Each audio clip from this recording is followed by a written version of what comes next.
Sa inyong lahat, patiin po natin bawat isa sa tabi, sa likod. I'm so proud of you. Oh. You are so precious. Eh? So,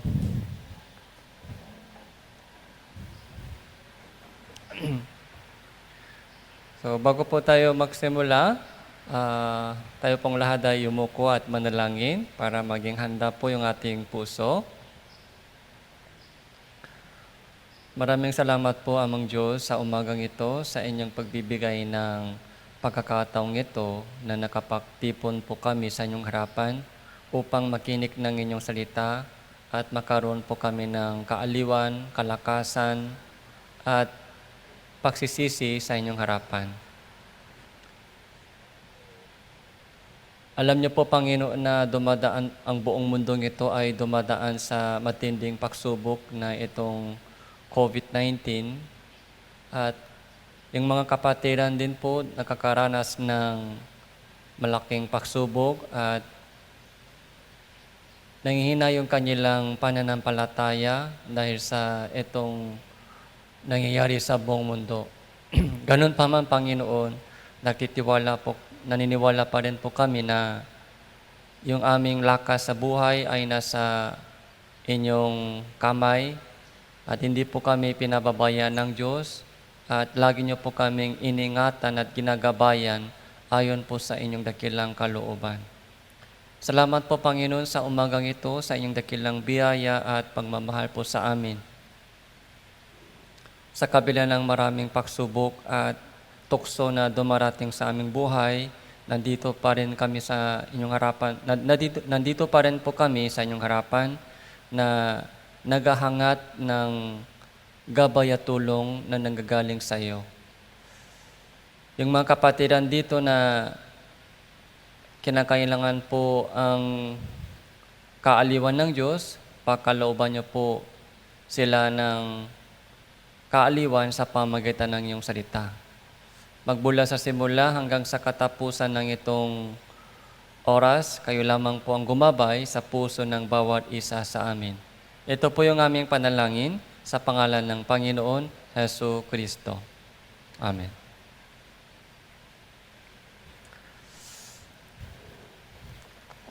Okay, buksan po natin ang ating Biblia. So, Ephesians chapter 2.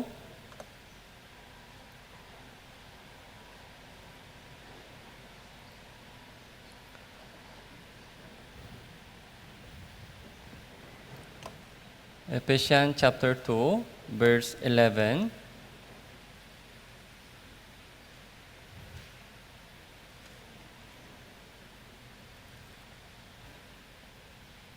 So, magmula verse 11 hanggang verse 13. Ephesians chapter 2, magmula verse 11 hanggang verse 13.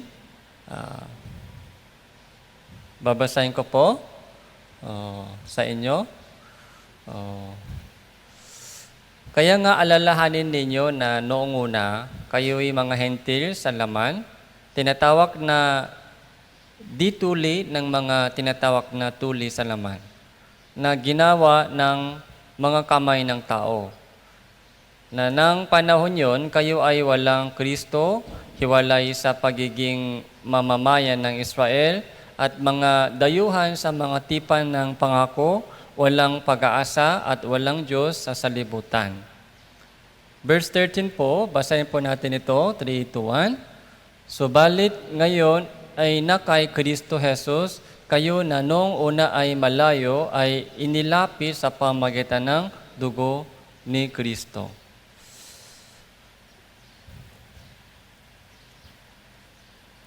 So, kamusta na po kayo? May panlasa? Okay. Yung buong mundong ito ay nasa mahirap na sitwasyon ngayon. Hindi pa po natin nalalaman kung kailan matatapos yung sitwasyon po ito. Kaya kahit tinatanong po ninyo ako, Pastor, hanggang kailan? Wala rin po akong idea. Parang nasa ilang po tayo, nasa ilang, sa panahon po ni Moises. Ilang taon po ba sila lumakbay, umiko sa ilang? 40 years. 40 years po sila umikot sa ilang. Hindi po nila alam kung kailan papasok sila sa lupain ng Kanaan. Kasi yung kanilang sitwasyon po ay puro, yung nakikita po nila araw-araw, yung mga disyerto, yung buhangin, init sa araw, lamig sa gabi, yun po yung experience po nila. Pero kahit nasa mahirap na sitwasyon po sila, pero ano po yung malaking biyaya ng Diyos sa kanila? Meron po silang kasama. Yun po yung pinaka-biyaya. Yun po yung pangako ng Diyos sa kanila. Kasama po sila, nakasama nila si Jesus, nakasama nila yung presensya ng Diyos, yung palagi, sa loob ng 40 years. Kaya yun din po yung kailangan po natin hawakan sa itong panahon ng pagsubok. Kung titingnan po natin, kung sa problema lamang po naka-focus po tayo, so nanghihina talaga tayo. Pero kung naka-focus po tayo sa ating mga kasama natin, kung sino ang kasama ko ngayon, so doon po na inaaliw po tayo ng Panginoon. Ay meron pala akong kasama. Hindi niya ako pinababayaan o iniiwanan. So ngayon po, pag-isipan po natin tungkol sa family. So may dalawang uri ng family. So ano po yung dalawang uri ng family? Meron tayo. Yung family sa laman. Okay? Tapos family sa spirito. Spiritual family at flesh family. So lahat po ng mga Kristiyano po, may dalawang birthday. Tama po ba? May dalawang birthday. Isang birthday ng laman. Tapos pangalawang birthday sa ating spirito. So ano ibig sabihin na may birthday ako, dalawang birthday? Dalawang family. Dalawang birthday, meaning dalawang family. Yeah. Yung sa unang family, ay sa pamagitan ng unang kapanganakan. Nung ipinanganak tayo sa mundong ito, meron na tayong nanay at tatay. At may kuya.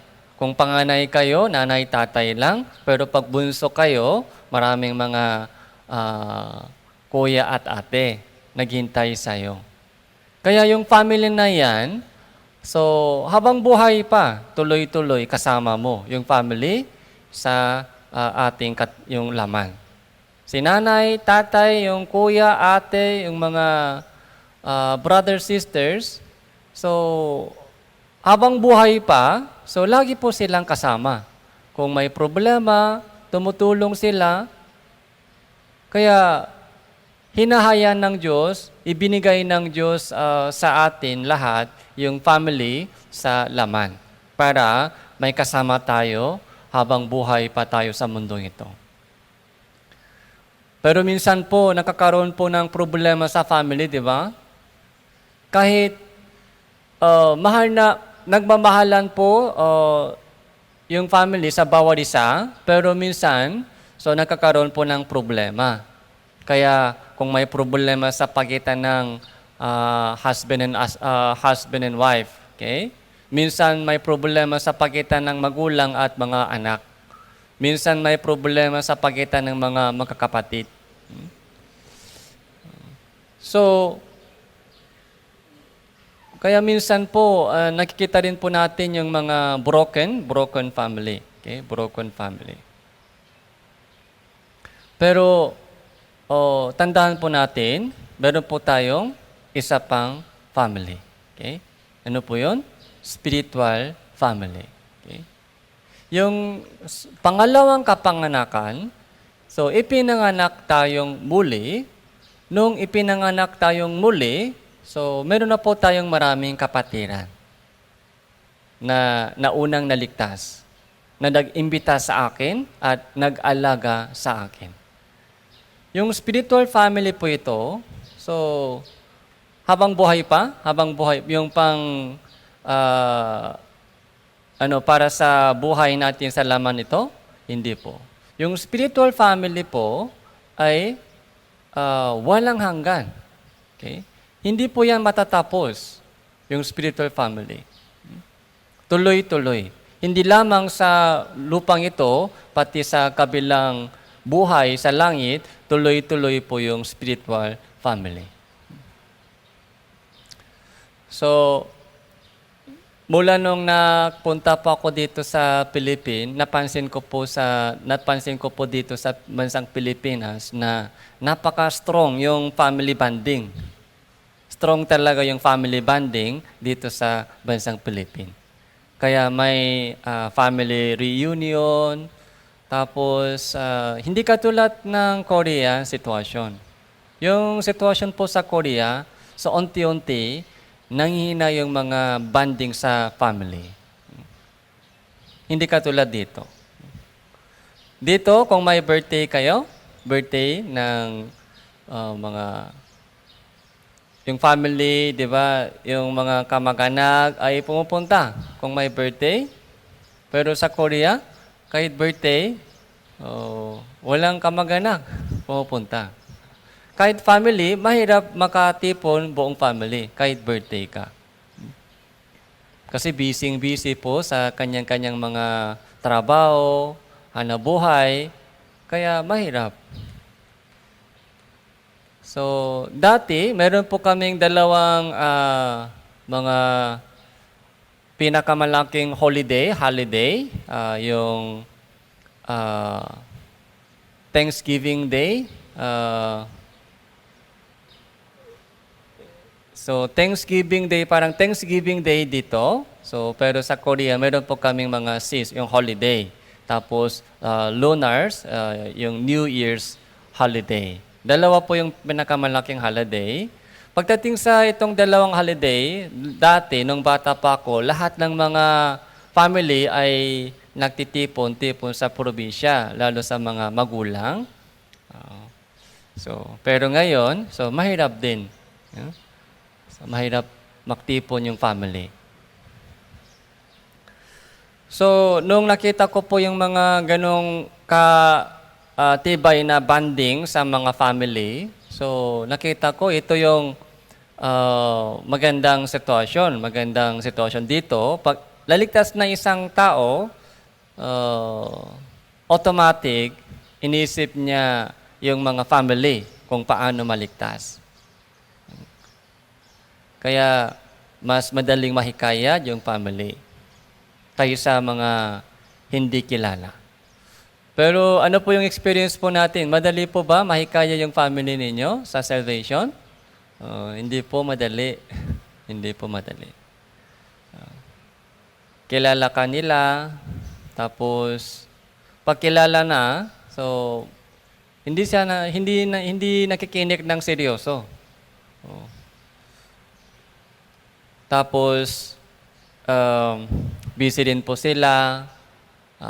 Matigas yung puso, kaya hindi po madaling mahikayat po sila sa kaligtasan.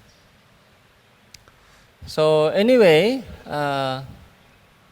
so napakahalaga po yung meaning ng family. Kaya kung isang tao ay ligtas, automatic, yung iniisip niya agad, paano yung family ako? Yung anak ko, yung mga asawa ko, yung magulang ko, na hindi pa ligtas, paano sila? Kaya yun po yung mga lifetime prayer, yung panalangin sa buong buhay. Pero alam niyo po ba, yung family sa flesh ay may katapusan. Hanggang dito lang sa lupa, yung family sa flesh. Pagdating sa langit, Sa tingin niyo po, tuloy-tuloy po ba yung mga bonding sa family? Sa langit, may family reunion? Sa langit? Wala po. Wala pong family reunion sa langit. So, kung gano'n, paano yung mga kapatiran na isa lang naligtas? Tapos may family reunion, yung gathering sa church, sa langit. Malulungkot sila, di ba? Kaya wala pong ganang mga family gathering sa langit. Hanggang dito lang. Tandaan po ninyo, hanggang dito lang. Pero bakit ini-evangelize pa rin po natin sila? Dahil minamahal ko sila. Minamahal po natin sila, yung family. Kaya habang may pangmamahal po tayo para sa family ko, so yun po yung mga mga driving force. Bakit hindi ako nagsasawa mag-evangelize sa family ko? Sa ibang mga tao, kapitbahay, hindi ganito mga tuloy-tuloy. Mga isang beses lang, pangalawang beses, invitation. Pag ayaw nila, so ko agad, sige, kung bahala ka dyan, bahala ka na. Kung ayaw mo, sige, bahala ka. Kung hindi sila family, so mga ilang beses lang, isa o dalawang beses lang na iniimbitahan sila, pag ayaw nila, sige, bahala ka. Pero yung family, so hindi pwede, soko agad. Walang sawa. Walang sawang evangelism. Tuloy-tuloy. Hanggang kailan? Hanggang mamatay ako, hanggang mamatay sila. Hanggang dumating si Jesus. Kaya walang sawa, walang sawang pag-ibig. Yun po yung pag-ibig ng family. Walang sawa. So, yun po yung dahilan bakit hinahayaan ng Diyos sa atin yung family, sa mundong ito, family. Okay?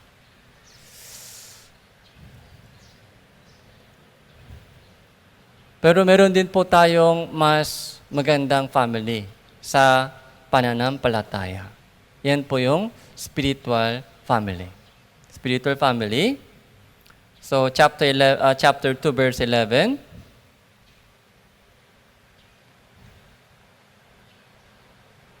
Kaya nga, alalahanin ninyo na noong una, kayo'y mga hentil sa laman. Hentil, di ba? Ano po yung hentil? Hentil saka Hudyo. So, dalawang lahi, di ba? Dalawang lahi. So, ipapaano ko sa inyo? Hentil. So, Abraham, so, tinawagan siya ng Diyos. Sa Genesis chapter 12, si Abraham po ay tinawagan ng Diyos. Umalis ka at pumunta ka sa lupain na ituturo ko sa iyo. So, gagawin kitang malaking bansa. Yun po. Ano po yung bansang ito? Israel. Okay? Israel. Ito po ay tinatawag na Hudyo. So, lahat ng ibang lahi. Lahat ng ibang lahi, kasama dito yung mga Pilipino, Koreano, lahat ng ibang lahi ay tinatawag na Hentil. Gentile. Sa English, so Gentile. Gentile tayo, Gentile. Okay? Gentile tayo. Kaya sa pagitan ng Diyos, dalawang uri ng lahi. Sa pagitan ng Diyos, Hudyo ka o Hentil ka. Okay? Hudyo ka o Hentil. May Hudyo dito? Mga Ismael dito o Ismael. Yung pangalan, okay? Wala dito Hudyo. Okay? Saksi ni Jehovah ay Hudyo. Saksi ni Jehovah. Yung mga Gentile po, katulad po natin, hindi pwede maging saksi ni Jehovah. Yung para maging saksi ni Jehovah, dapat Hudyo ka. Hudyo. Yung mga Kristiyano, kaninong saksi tayo? Yung mga Kristiyano, saksi tayo ni Kristo. Hindi po saksi ni Jehovah. Okay? So dito, kayo'y mga hentil sa laman, ito po ay yung sulat ni Apostle Pablo para sa mga Ephesian Church. Nasaan po yung Ephesian Church? Yung Efeso ay malayo sa Israel, Efeso. Kaya yung mga taga-Efeso ay hindi sila Hudyo. Hentil sila, hentil. Yung taga-Efeso. Kaya yung sulat ni Apostle Pablo para sa taga-Efeso, ito po. Kayo noon, hentil kayo, hentil. Hentil. May tanong po ako dito sa lumang tipan, yung mga from Genesis to Malachias, yung lumang tipan, ay ibinigay ng Diyos para sa mga Hudyo lang. Kaya yung mga hentil po, wala po silang sampung utos, wala po silang idea. Hindi po nila narinig tungkol sa Diyos. So, wala po silang idea tungkol sa lumang tipan, tungkol sa mga tabernakulo, tungkol sa mga sampung utos, tungkol sa pangalan ng Jehovah. Walang idea yung mga hentil. Malayo talaga. Malayo sa Diyos.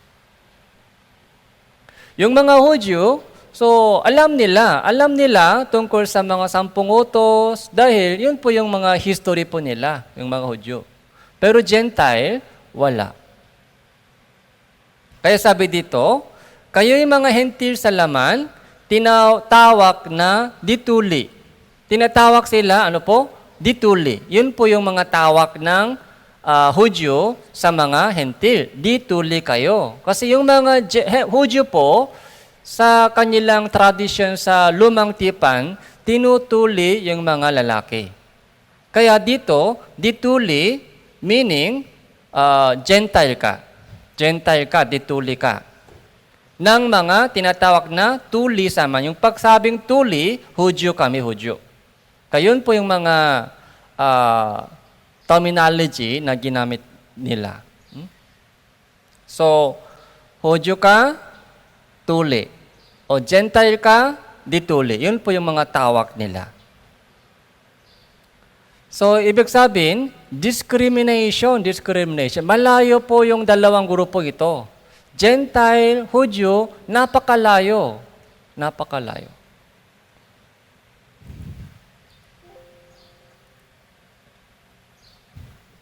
Kahit Koreano, Pilipino, may difference po tayo, di ba? May pagkakaiba sa culture, sa tradition, sa isip, takbo ng isip. Sa pagkain, di ba? Ano ang paborito nyo sa pagkain? Anong paborito ninyo? Sinigang? Kimchi? Sino paborito kimchi? Yung Koreano po ay paborito ng kimchi. Pag walang kimchi, patay kami. Yung mga chili powder, yung mga gochujang, mga doenjang, soybean. So iba yung lasa namin sa'yo. Ng mga tradition, malayo, okay? Mga culture, malayo. Okay? Pero yung mga Gentile Hudyo sa Bible, mas malayo sila, mas malayo. Okay? Hanggang ngayon.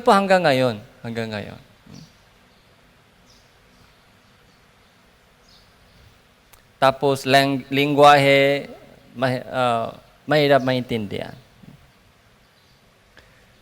So, chapter 2, verse 12, na nang panahon yon, dating panahon, nang panahon yon, kayo ay walang Kristo. Yung mga Gentiles, taga-Epeso, noon, kayo'y walang Kristo.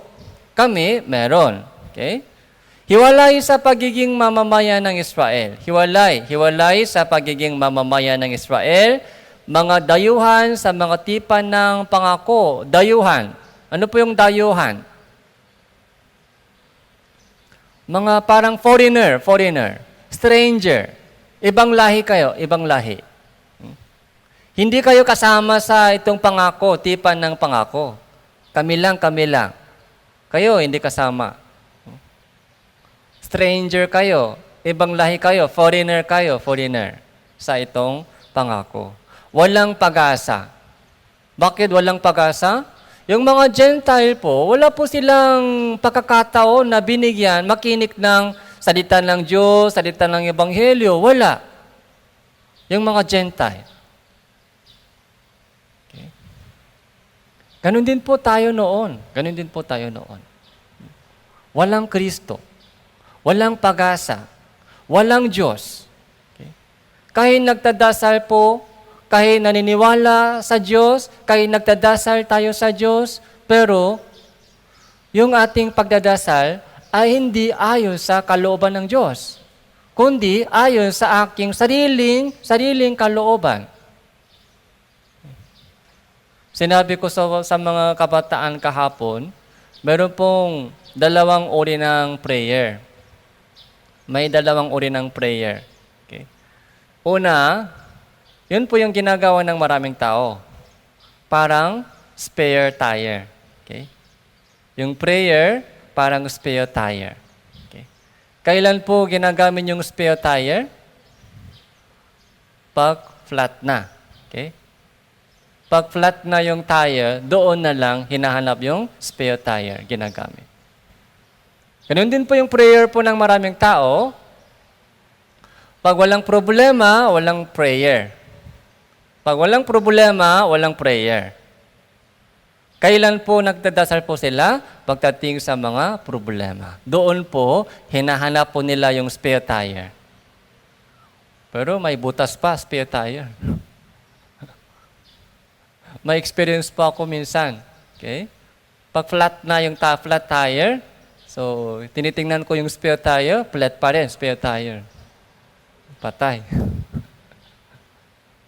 Kailangan check mabuti kung ayos na yung spare tire. Kasi pag malayo, na-flat na yung gulong, so walang magagawa.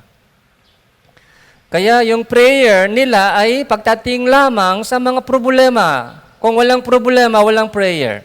Okay? Pag may sakit, lumalapit sila sa Diyos. Okay? Pero kung hindi, so busy sa hanap buhay. Pangalawang uri ng prayer, so parang nobela, hawak sa nobela. Pag sumakay tayo sa sasakyan, ano po yung hinahawak lagi? Yung nobela, di ba? Nobela.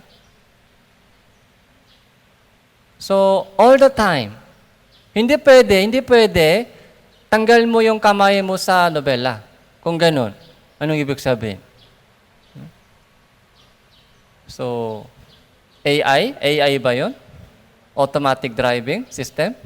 Siguro, unti-unti ganun mga vehicle ay lalabas. Kahit walang driver, yung mga computer ay automatic driving, AI driving. Pero, hanggang ngayon po, karamihan po, halos lahat ng mga sasakyan, dapat may driver, tapos driver dapat humawak ng nobela. Yun po yung prayer natin, dapat. Lagi. Hindi lamang pag flat tire. So, check-in po natin yung ating prayer. Kung kailan ba tayo nagdadasal sa Diyos. Okay? Ngayon umaga, so nagdasal po ba kayo? Tapos sabi sa Biblia, manalangin kayong lagi. Manalangin kayo sa lahat ng panahon na may pusong nagpapasalamat. So, dapat humawak po tayo sa nobela lagi. Kung hindi, ma-disgrasya.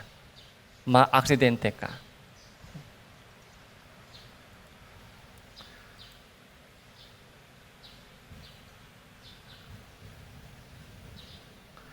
Kaya maraming tao po kahit nanalangin daw po sila sa Diyos, pero yung kanilang prayer ay malayo sa kalooban ng Diyos. Malayo sa kalooban ng Diyos.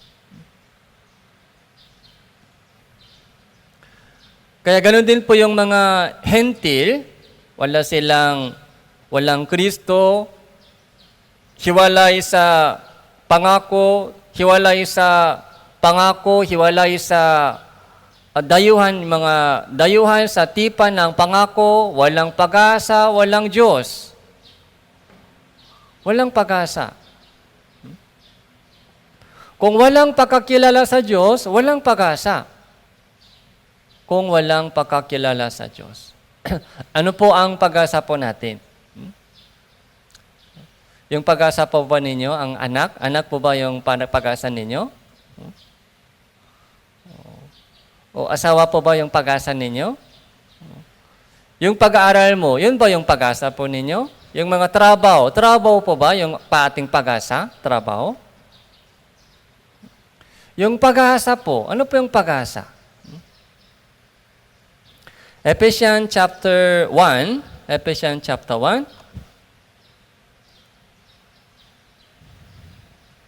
verse 17. Ephesians chapter 1, verse 17.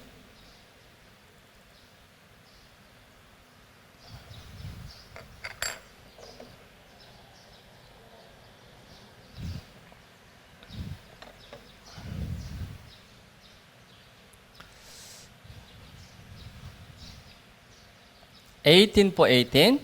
Yamang naliwanagan ang mga mata ng inyong puso upang malaman ninyo kung ano ang pag-asa sa kanyang pagtawak, kung ano ang mga kayamanan ng kaluwalhatian ng kanyang pamana sa mga banal. So, kailangan po maliwanagan ang mga mata ng ating puso upang malaman kung ano ang pag-asa. Okay? Upang malaman kung ano ang pag-asa sa kanyang tawag. Okay? Tinawagan din po tayo ng Diyos, katulad po ni Abraham. So, tinawagan ng Diyos si Abraham. Abraham, umalis ka dyan. Umalis ka dyan. Panginoon, bakit po? Bakit umalis ako? Bakit kailangan umalis ako? Sanay ako dito, sanay. Okay.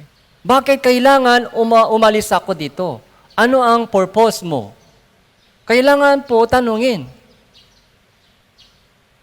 Hindi po sinabi ng Diyos, basta-basta umalis ka dyan. Meron pong lugar na gusto ng Diyos dalhin si Abraham. Pumunta ka sa lupain na ituturo ko sa iyo. Yun po yung pag-asa. Kung walang pag-asa, mahirap umalis. Tama po ba? Kung walang destination, so bakit umalis tayo dito? Okay. Kung may destination, kung may gustong puntahan, so pwede tayong umalis. Tara na, alis na. May pupuntahan tayo, may pupuntahan. Yun po yung pag-asa. Meron ba tayong pag-asa na gustong puntahan? Tinawagan tayo ng Diyos. Katulad po ni Abraham, umalis ka dyan at pumunta ka sa lupain na ituturo ko sa iyo. Doon po may pag-asa.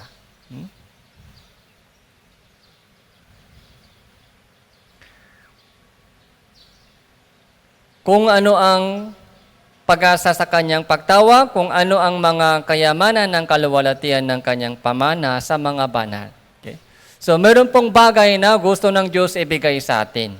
Meron pong bagay. Okay? Ano po yon? Ano po yung gusto ng Diyos ibigay sa atin? So, yun po yung kalooban ng Diyos. Yun po yung purpose ng paglikha ng Diyos sa mundong ito. Meron pong pinakamalaking blessing na gusto ng Diyos iparating sa atin.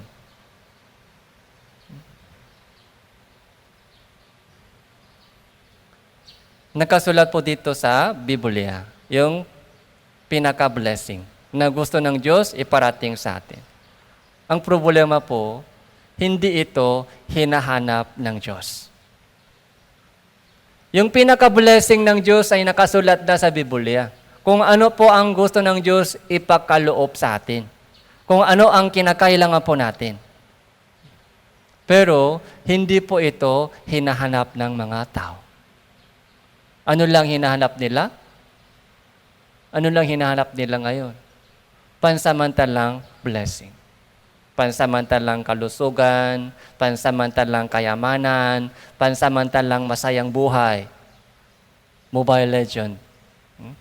Yung mga panload lang hinahanap. Panload.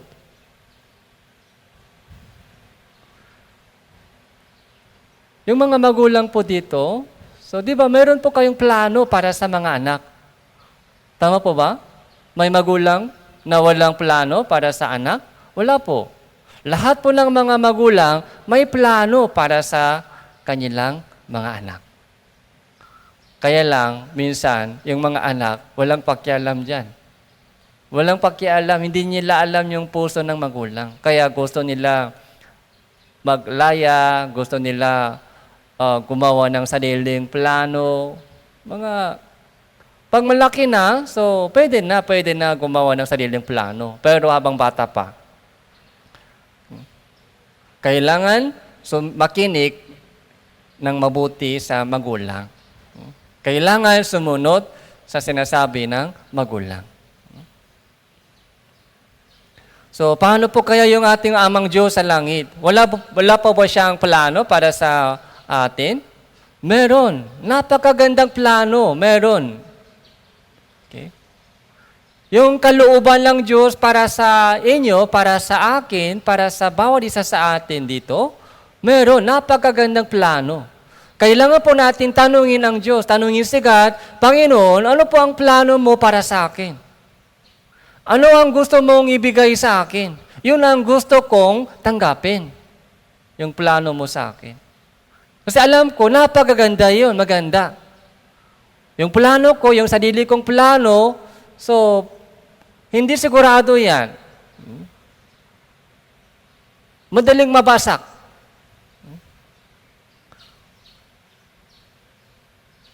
Akala ko maganda pero minsan sa dulo, hindi. Pero yung plano ng Diyos ay napakaganda.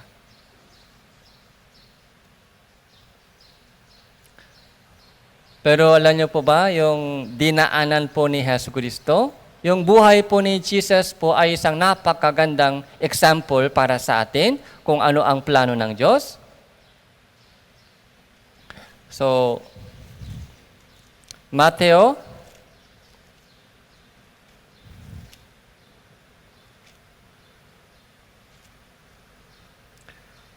So, pumunta po tayo sa Mateo chapter 26.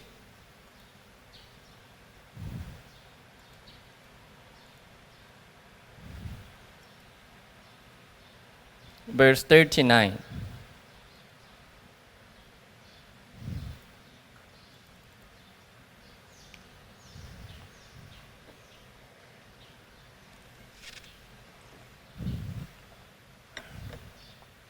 Paglakad pa niya ng malayo-layo, siya ay nagpatira pa at nanalangin na nagsasabi, Ama ko, kung maaari, lumampas sana sa akin ang kopang ito.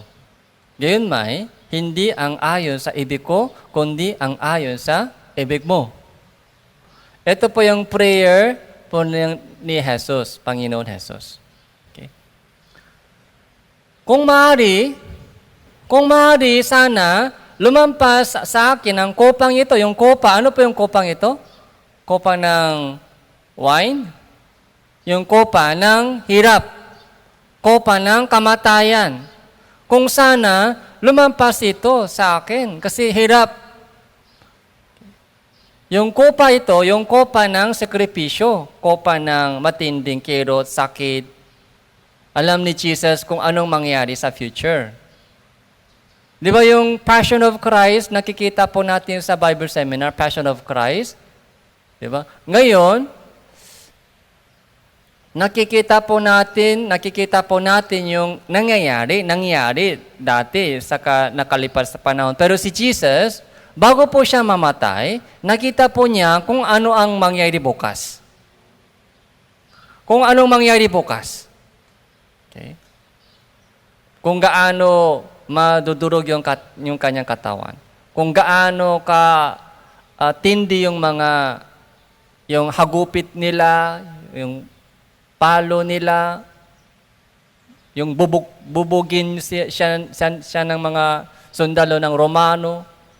Nakita po niya kung ano mangyari bukas. Kaya ito po yung mga prayer po niya. Kung maaari, sana, lumampas sa akin ang kupang ito. Minsan, ganito rin po yung ating prayer, di ba? Kung sana, hindi ako dumanas ng problema. Kung sana, hindi dumating sa akin yung problema. Kung sana, hindi dumating sa akin yung mga COVID. Yun po yung prayer po natin ngayon. Ganon din po yung prayer ko. Kasi pag nahawa ako, hindi pwede ganitong mga Sunday service. Alam ko yung mga COVID-19, parang trangkaso lang. Pero ang nakakatakot po doon yung mga hawa-hawa sa maraming tao. Kaya yun po yung iniiwas po natin. Kaya yung prayer ko, sana, lumapas sa akin yung itong mga problema. Gayunman, okay? Ito yung mga mahalaga. So, basahin po natin, gayunman, 3, 2, 1. Gayunmay, hindi ang ayon sa ibig ko, kundi ang ayon sa ibig mo. Hindi ayon sa ibig ko. Ibig sabihin, meron po tayong sariling plano. Okay? Di ba, meron ba kayo plano, di ba? Okay? Hindi ang ayon sa ibig ko, kundi ang ayon sa ibig mo. Yung kalooban mo nawa, mangyari sa akin. Yung kalooban mo nawa, mangyari sa akin. Hindi yung kalooban ko. Ito po yung prayer ni Hesus Kristo. Kalooban ng Diyos. Ano po yung kalooban ng Diyos?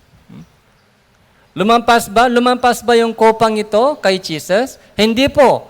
Dumating sa kay Jesus yung kupang yan. Hindi po siya nakaiwas ng kamatayan. Dahil kamatayan po ni Jesus, yun talaga yung kalooban ng Diyos, kamatayan ni Jesus. Kung hindi siya namatay, paano po tayo maligtas?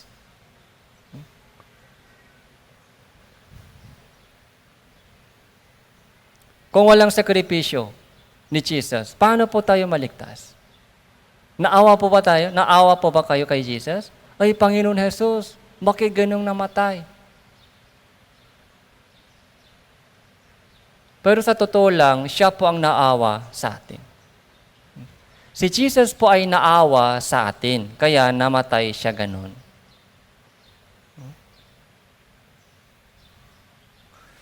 Bilang isang Kristiyano po, kailangan po natin pagmasdan mabuti ang buhay ni Jesus. Dahil yung buhay ni Jesus, yun po ang example na dapat sundin natin. Yung buhay ni Jesus. Okay? Yun po yung mga kailangan po natin sundin sa ating Christian living. Yung buhay ni Jesus, nagsimula po doon sa Bethlehem, di ba? Tapos nabautismuhan siya sa Jordan River. So ano po yung narinig po? Anong tunog narinig galing sa langit nung nabautismuhan siya? So pumunta po tayo sa Mateo chapter 3.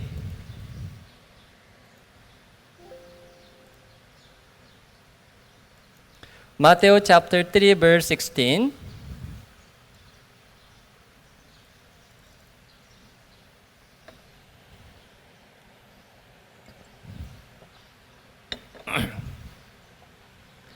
Nang mabautismuhan si Jesus, kaagad siyang umahon sa tubig at nabuksan sa kanya ang kalangitan at nakita niya ang Espiritu ng Diyos na bumababang tulad sa isang kalapati at lumalapat sa kanya.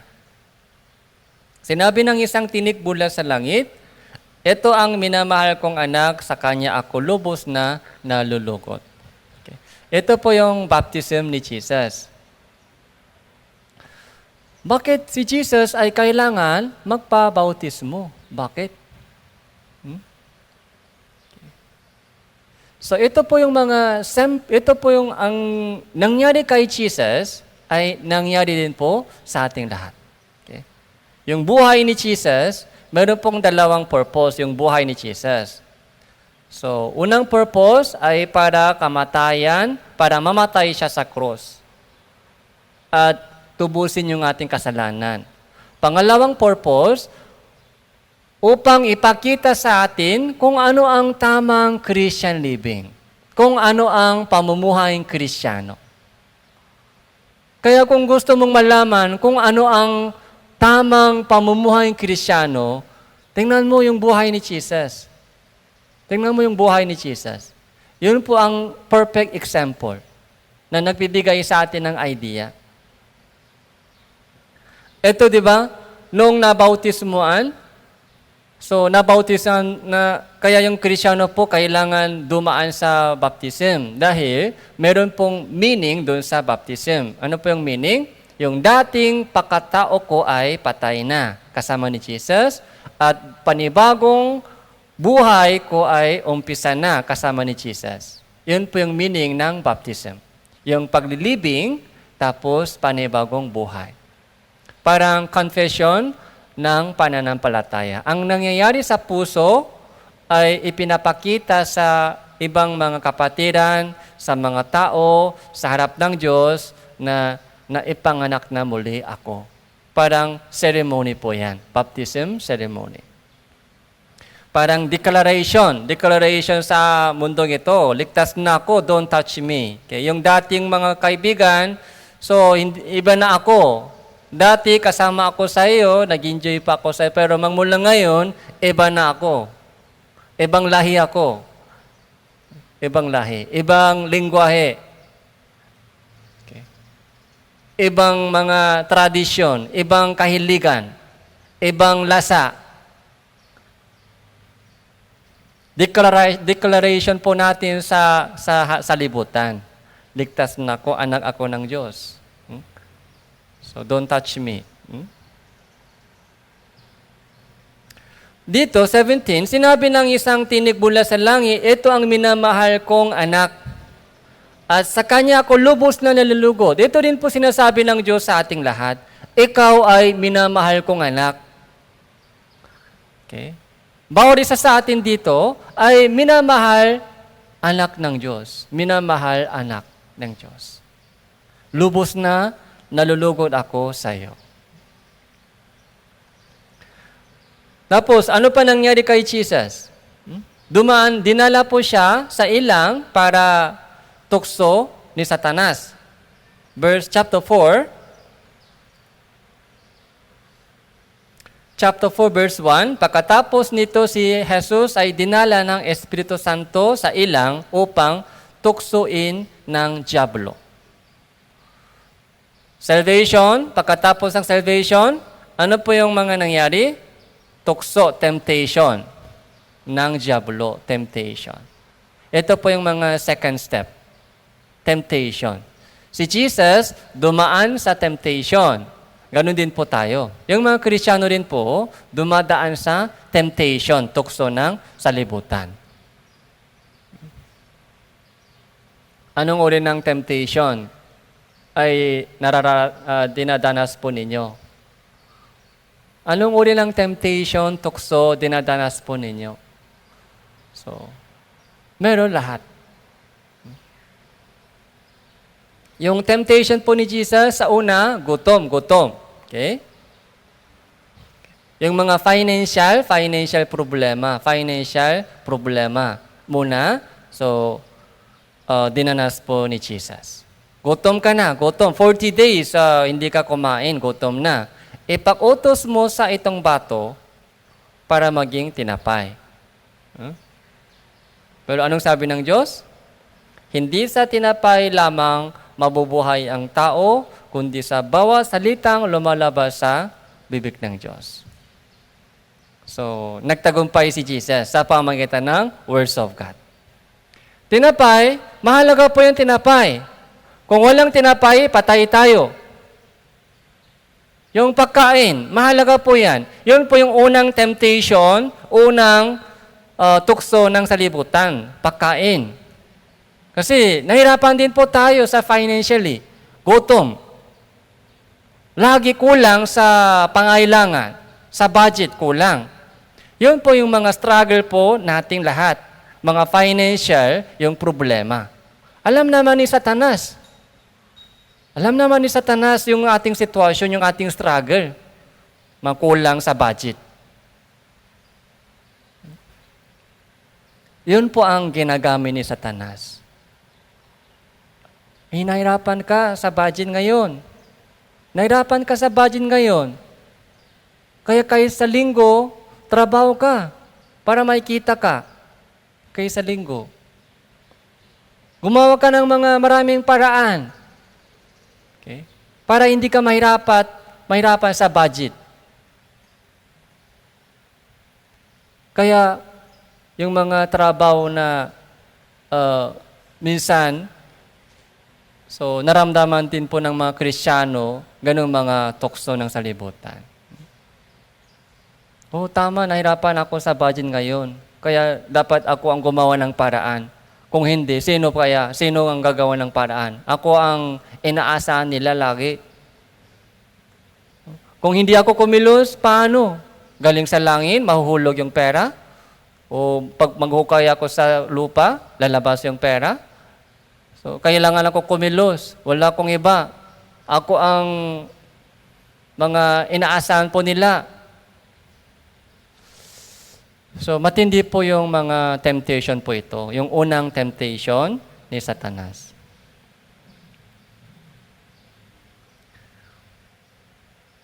Pero si Jesus, sabi niya, tama, yung tinapay, kailangan. Pero, hindi sa tinapay lamang. Hindi sa tinapay lamang mabubuhay ang tao. Okay? Yung aso ay mabubuhay sa tinapay lamang. Yung mga hayop ay mabubuhay sa tinapay lamang. Pero ang tao ay hindi mabubuhay sa tinapay lamang. Yun po yung sabi ni Jesus. Ano po yung kailangan? Kundi sa bawat salita ng Diyos. Salita ng Diyos, yung ating spiritual pagkain. Ano po ang mas mahalaga? Okay. Para sa ating katawan, habang buhay pa tayo sa mundong ito, kailangan po yung pagkain para sa ating katawan. Tama po yun. Okay? Kasi kung walang pagkain, wala. Pero, tandahan po natin, hindi lamang tinapay ang mabubuhay ang tao, kundi ang salita ng Diyos. Kasi po yung mga taong ligtas po, kung ligtas na po, naramdaman po yung gutom sa words of God. Naramdaman po natin yung gutom sa words of God. Yun po yung normal. Kaya check-in po ninyo yung sarili, kung naramdaman ko ba yung gutom sa words of God. Kahit hindi nagpabasa ng Bible, malakas pa? So, nanghihina talaga, nanghihina. Kahit ako man po, kahit pastor ako, lagi nagpabasa ako ng Bible, pero kung pakulang yung mga Bible reading, naramdaman ko na nanghihina ako. Nanghihina. Kaya pag nanghina po ako, ano po yung nangyayari? Pumapasok sa isip ko yung mga takot, alalahanin sa buhay, kabalisahan, parang virus po yan. Mas natatakot po ako sa virus na yan.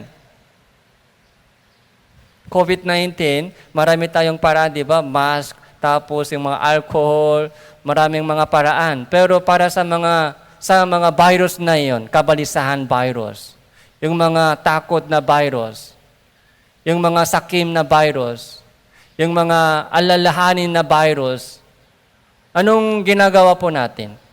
Ano po yung mga pang-protection po natin? Words of God po yung mga vaccine. Words of God talaga yung vaccine para doon. Kung walang words of God, So, mahahawa ka ng ganong virus. Virus ng takot, virus ng kabalisahan, okay? Virus ng mga inggit, virus ng Mobile Legend. Virus po yan, virus. Alam mo ba? Virus ng gadget. Adik na adik. Adik sa cellphone. Malaking problema po yun. Yung mga kabataan ngayon, adik talaga sila sa cellphone. Magmula sa gising sa umaga hanggang matulog sila. Nasa kanilang kamay, lagi may cellphone. Kaya madama yung utak ng kabataan ngayon. Yung kanilang utak ay maapektuhan ng gadget. Kayong mga kabataan dito, wag po kayo maging ganyan. Wag po kayo maging ilayo mo, okay? Kung gustong-gusto mong talaga mga limitadong oras lang. Pero hindi wag lagi yung mga cellphone. Kasi yung utak mo ay maapektuhan ng mga ganong gadget o mobile games. Malaking problema talaga ngayon. Okay? Malaking problema. Kaya, mga tatlong subok dito. Okay? Kaya yung tatlong temptation po na dumating sa kay Jesus ay nangyayari din po sa ating lahat. Okay? Sa ating lahat. Pagkatapos ng temptation, ano po yung nagsimula? Pagkatapos ng temptation, nagumpisa na po yung ministry ni Jesus. Chapter 4, verse 17.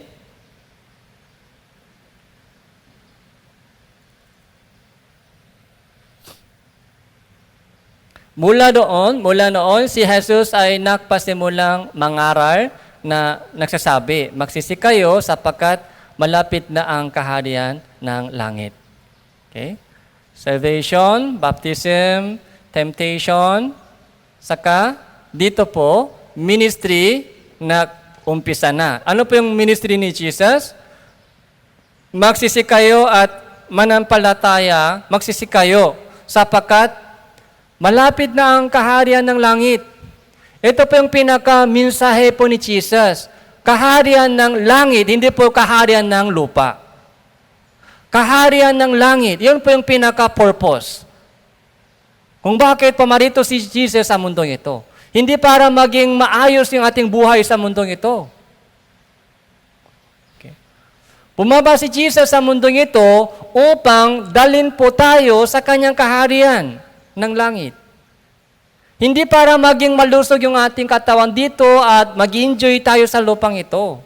Hindi po yan purpose ng kamatayan ni Jesus. Malapit na ang kaharian ng langit. Lalo na po ngayon, mas malapit na po yung kaharian ng langit.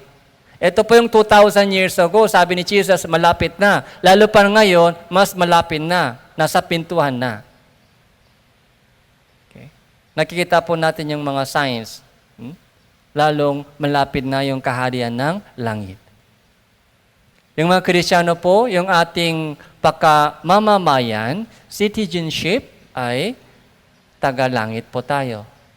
Yung mga taong ligtas, may visa na. May visa. May visa na. May passport, meron na. Kompleto na yung papel para ilipat tayo sa langit. Pero kung hindi pa ready yung mga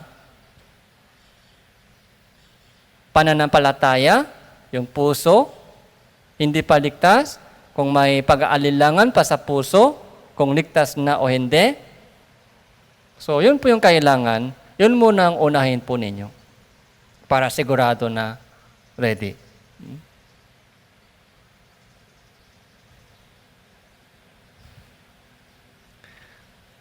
Kaya nung nakarating na po si Daniel sa Korea ng maligtas, pati si mama niya. Okay? Kaya bago po sila nag-schedule muna kami kung kailan, yung mga airplane. Tapos,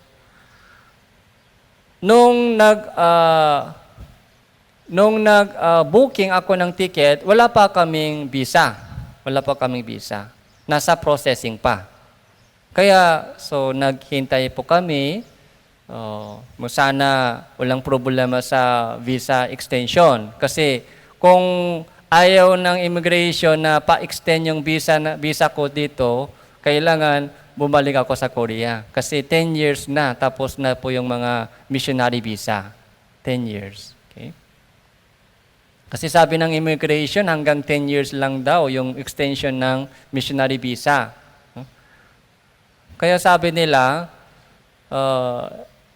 tapos ka na 10 years dito sa Philippines, missionary visa, ay hindi na pwede pa-extend pa. Yun ang sabi nila sa una.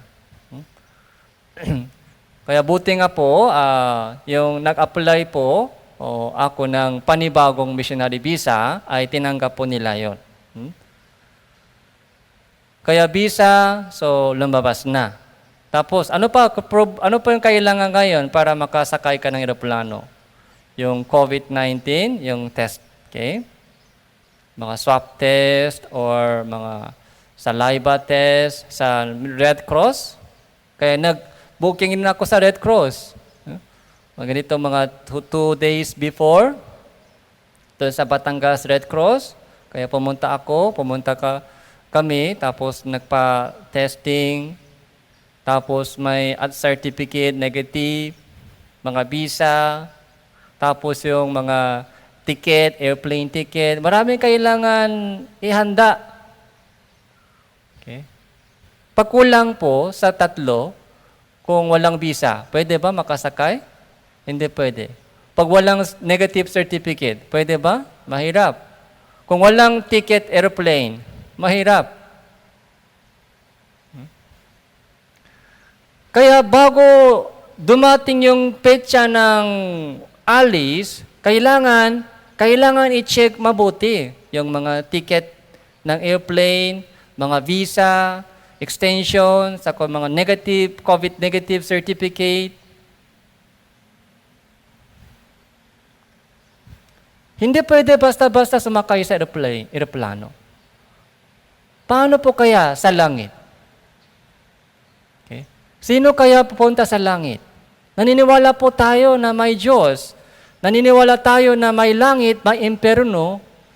Nakasulat sa Biblia kung sino ang mapupunta sa langit, kung sino mapupunta sa impyerno.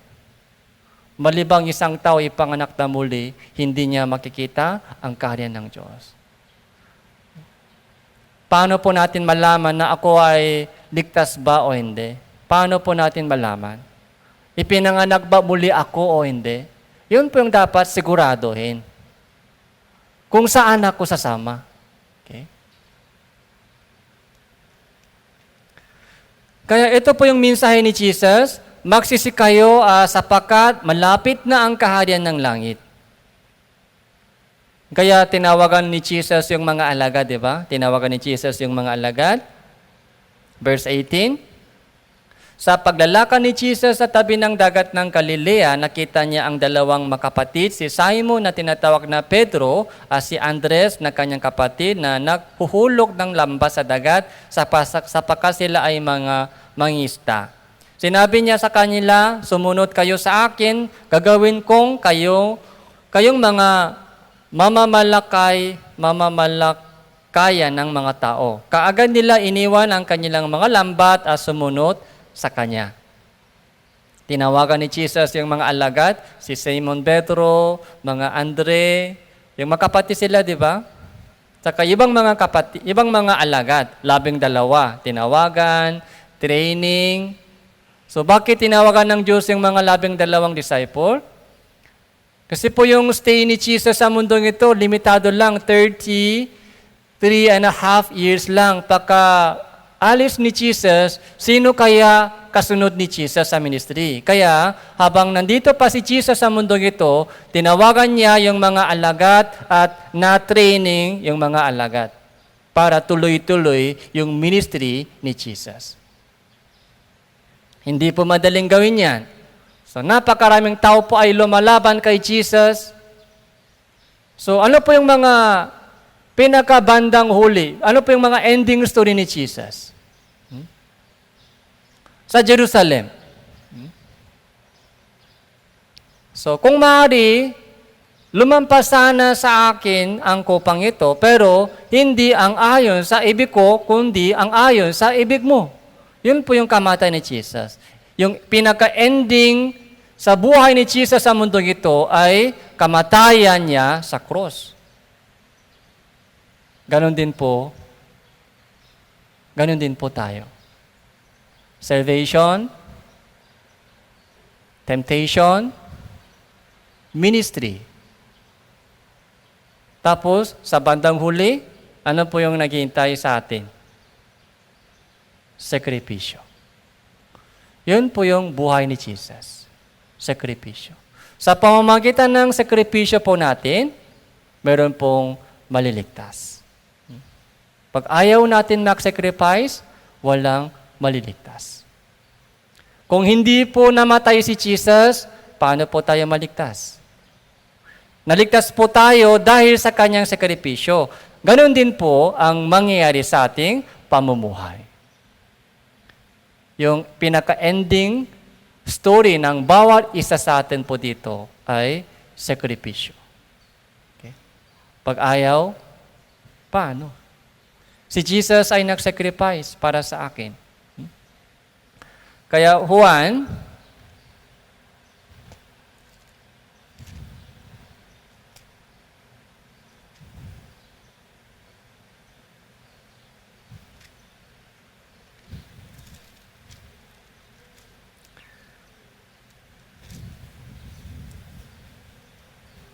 chapter 10,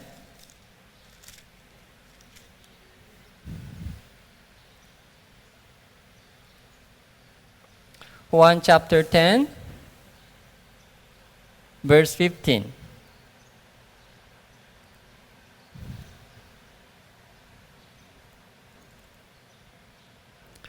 Gaya ng pakakilala sa akin ng Ama at ng pakakilala ko sa Ama, at ibinibigay ko ang aking buhay para sa mga tupa. So verse 17 po, dahil dito, minamahal ako ng Ama sapagkat ibinibigay ko ang aking buhay upang ito ay kunin kong muli.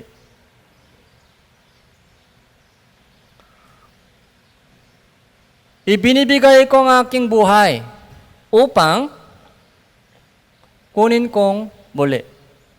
Ito po yung resurrection. Kung tumitingin lamang po tayo sa sakripisyo, parang mahirap. Paano, Pastor? Mahirap yan. Mahirap gawin yan. Sakripisyo, puro mga kamatayan, sakripisyo, hirap lang, mga binabanggit po sa akin. Hindi ko kaya yun.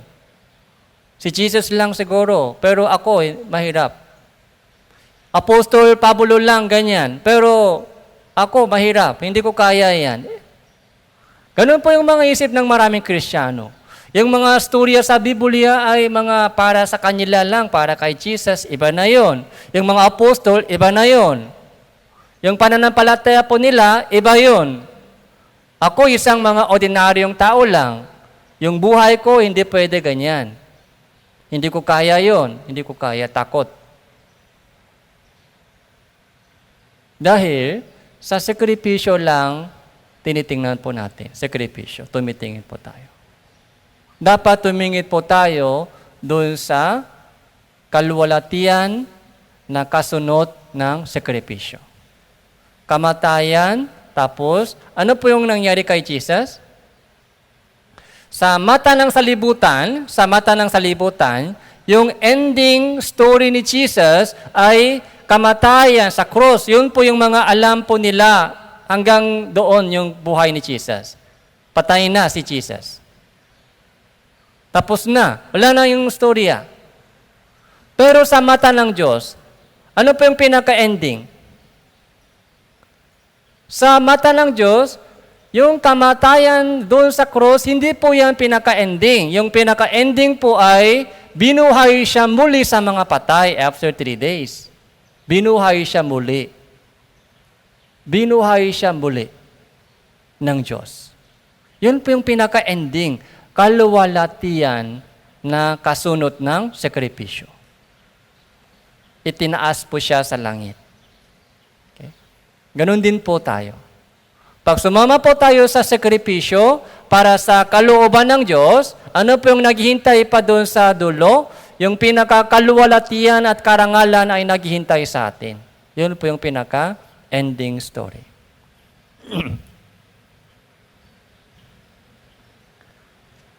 Chapter 12, Juan chapter 12,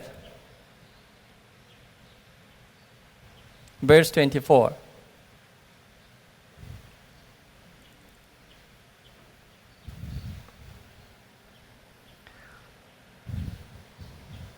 Basahin po natin ito ng sabay-sabay. 3, 2, 1. Katotohanan, sinasabi ko sa inyo, maliban na ang butil ng trigo ay mahulog sa lupa at mamatay, ito ay mananatiling nag-iisa. Unit kung ito ay mamatay, ay nagbubunga ng marami.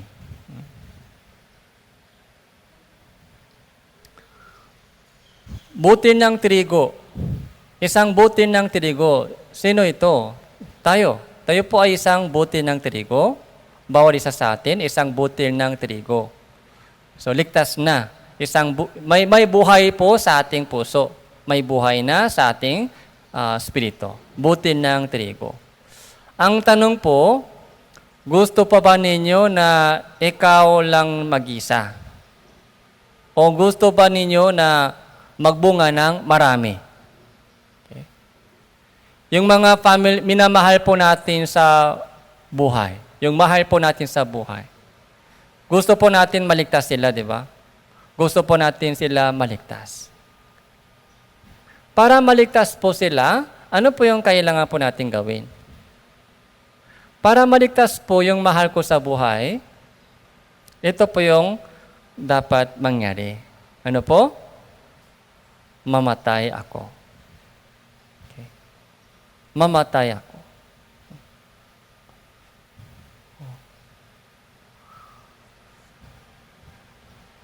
Halimbawa po, para may idea po tayo. May cancer siya. May cancer. Yung mga mahal mo sa buhay, may cancer. Okay?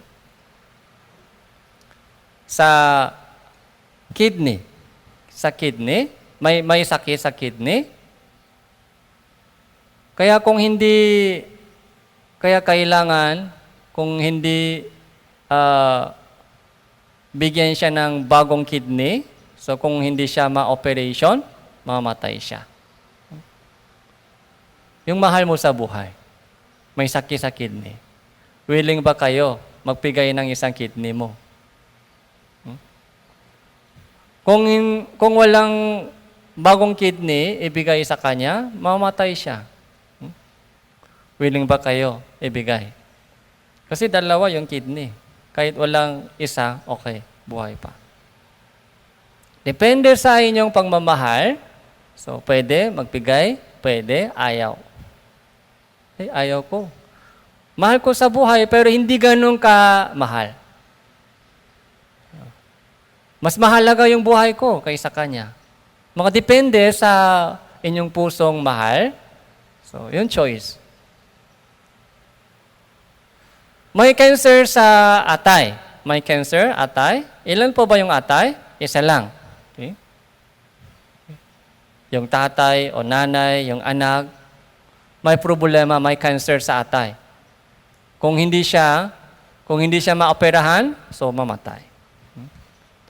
So, pwede ba ibigay yung atay mo sa kanya, sa mahal mo, sa buhay? Kung ibigay mo yung atay mo sa kanya, ikaw, mamamatay. Siya, mabubuhay. So, willing ba tayo? Willing ba kayo na ibigay yung atay mo para sa mahal mo sa buhay? O baka sa bibig lang mahal sa buhay? Baka sa bibig lang mahal sa buhay? Okay. Kung mahal talaga, so dapat ibigay yung mga mahalaga sa akin. Sakripisyo po yan. Sakripisyo. Bilang isang taong ligtas, butil na trigo po tayo, butil na trigo. Sabi dito, para maligtas sila, dapat mamatay ka. Pag ayaw natin mamatay para sa kanila, paano sila maligtas? Ay, ibig sabihin, hindi ganun kamahal ko sila. Mga friend lang. Mga kilala lang. Kung mahal na mahal talaga, siguro yung mga magulang dito, willing na willing sila ibigay anything para sa kanilang mga bata. Yun po yung puso ng magulang. Sobrang laki yung pag-ibig nila para sa mga anak, kaya kahit ano man, anything, so willing na ibigay. Yung atay, sige, ibigay, mamatay ako. Basta ikaw na lang mabubuhay. Ganun po yung puso ng magulang. So, ito po yung mga pinaka-prinsipyo sa yung evangelism. Unit, kung ito ay mamatay, nagbubunga ng marami. Pero tandaan po natin, yung kamatayan, sakripisyo, yung mga hirap, hindi po yung pinaka-ending. So, pumunta po tayo sa Pilipos.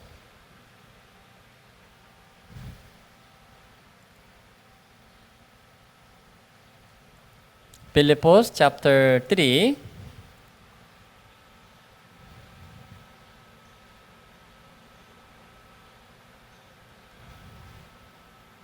Verse 10. Chapter 3, verse 10.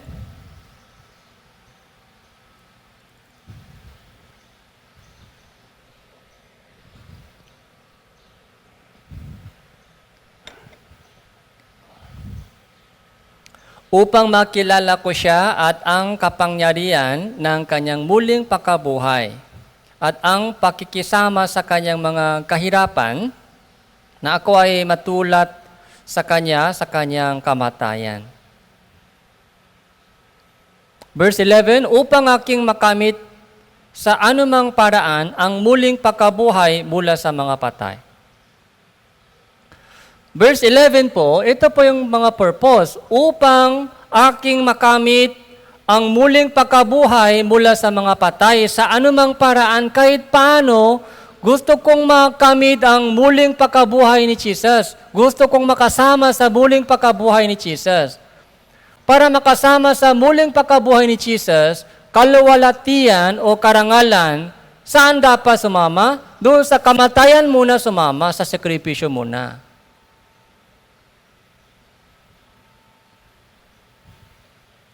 Pag sumama ka sa sakripisyo ni Jesus, sasama ka rin doon sa muling pagkabuhay ni Jesus, yung kaluwalhatian. Pero pag ayaw natin sumama sa sakripisyo, okay, takot doon sa sakripisyo, paano makasama doon sa muling pagkabuhay ni Jesus? Yung kaluwalhatian. Yung karangalan. Kaya ito po yung mga tamang step. Sacrifice, yung suffering muna, suffering, pagkatapos, glory. Huwag natin baluktot po ito, suffering muna, suffering, pagkatapos, glory. Yung glory po ay automatic mangyari. Pero pag iwasan po natin yung suffering, wala rin pong glory. Walang glory. Yung glory, kaluwalhatian at karangalan sa langit ay para sa mga dumadaan sa suffering. Handa ba kayo? Handa ba kayo dumaan sa suffering? Hindi po madaling gawin yan. So, Hebreo, chapter 12.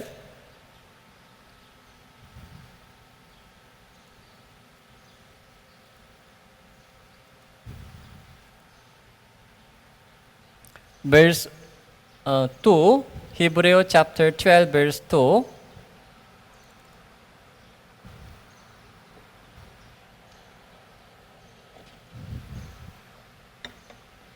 pagmasdan natin si Jesus na siyang nagtatak at nagpasaktar ng ating pananampalataya na dahil sa kagalakan inilagay sa kanyang harapan, tiniis niya ang cross. Kundi inalintana ang kahihiyan at siya ay umupo sa kanan ng trono ng Diyos. Dahil sa kagalakan inilagay sa kanyang harapan, nakita po ni Jesus yung kagalakan sa harapan, sa future. Kagalakan po nakita po ni Jesus sa harapan, kaya ano po yung tiniis niya? Tiniis niya ang cross.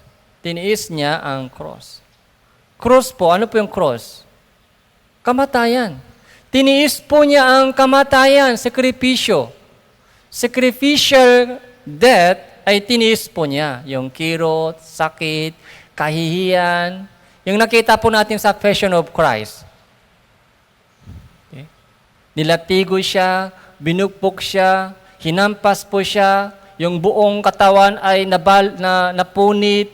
Tiniis po niya yung mga kamatay, sakit, kirot, kamatayan, kahihiyan. Dahil nakita po ni Jesus ang kagalakan sa harap. Sa harapan niya. Ganon din po yung ating ending story. Okay? Kaya huwag po tayo matakot sa sakripisyo.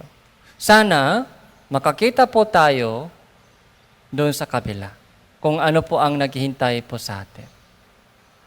Sa sitwasyon lamang po tumitingin po tayo, mahirap. Hindi kaya. Kaya katulad po ng sabi doon sa Ephesians chapter 1, sana maliwanagan yung ating mata sa puso upang makakita ng pag-asa.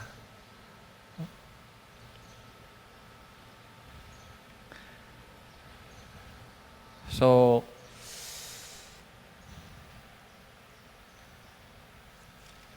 balik po tayo sa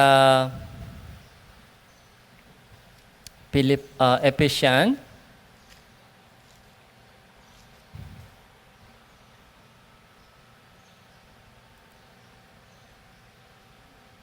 Chapter 2.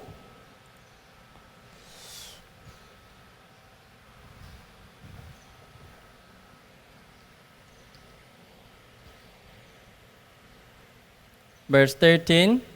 Subalit ngayon ay nakay Kristo Jesus, kayo na noon una ay malayo, ay inilapit sa pamamagitan ng dugo ni Kristo. Dati, malayong-malayo tayo. Malayong-malayo. Sa isip. So, walang common. Pero ngayon, inilapit tayo sa pamamagitan ng dugo ni Kristo. Kaya doon sa cross ni Kristo, nagkita tayo lahat. Ito yung spiritual family. Inilapit sa pamamagitan ng dugo ni Jesus. Bagong family. Yung family na ito, hindi po yung mga samantalang buhay dito. Pati hanggang sa walang hanggang kaharian, tuloy-tuloy po yung pamilya po ito. Kaya, mga next week, tuloy po natin yung pag-aralan tungkol sa itong bagong family. So, sa ngayon po, nakita po natin kung ano ang tamang Christian living sa pamamagitan ng buhay ni Hesus Kristo. Kaya from baptism, temptation, tapos ministry, mga training, disciples, tapos yung pinaka-ending, ano po yung pinaka-ending story ni Jesus? Kamatayan po ba o resurrection ba? Resurrection po yung pinaka-ending, hindi po yung kamatayan. Sa mundong ito, hanggang sa kamatayan, sakripisyo lamang nakikita po nila. Pero, sa harap ng Diyos, yung muling pagkabuhay. Kaya ganun din po sana yung ating pamumuhay Kristiyano. Okay, let's pray. Manalangin po tayo.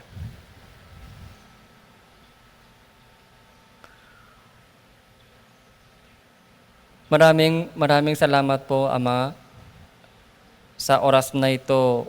Pinag-aralan po namin ang inyong dakilang kalooban.